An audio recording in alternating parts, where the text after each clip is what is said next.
On a dark, cold night, Youssef and Mariam decided to take a trip to a remote forest to celebrate their anniversary. The place was eerily quiet, with thick fog surrounding the towering trees, adding an unsettling vibe to their adventure. As they walked deeper into the forest, heavy rain began to pour, and lightning illuminated the surroundings for brief moments before plunging them back into darkness. Searching for shelter, they stumbled upon an old, abandoned cabin nestled among the trees. While Miriam lit a small lantern, Youssef noticed a dusty, old book lying on a broken wooden table. Curiosity got the better of him, and he opened it, finding pages filled with incomprehensible words, almost like spells or incantations. Suddenly, faint whispers began to echo through the room.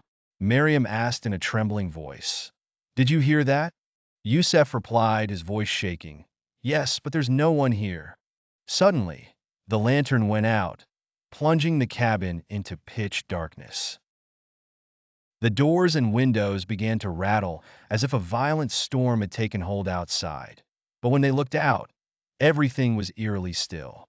Then, the unthinkable happened. A shadowy figure appeared in the corner of the cabin. It was tall and featureless, but its glowing red eyes pierced through the darkness. Miriam tried to scream, but no sound escaped her lips, as though something was choking her voice. Youssef stepped forward toward the shadow, but every step felt like the ground was pulling him down. Then, the strange whispering turned into distinct words. "You have entered my domain, and you will not leave alive."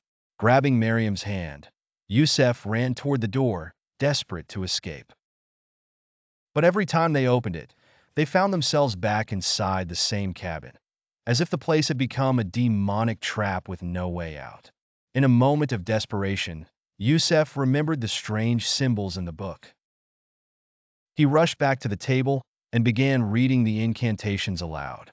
With each word, the cabin shook violently, and the shadowy figure began to dissolve into nothingness. Suddenly, the door burst open, revealing a bright light outside. Holding tightly to each other, Youssef and Mariam ran out into the light, finding themselves back at the edge of the forest where they had first entered. But to their shock, the cabin was gone, as if it had never existed. They stared at each other in disbelief and silently agreed never to venture into the forest again.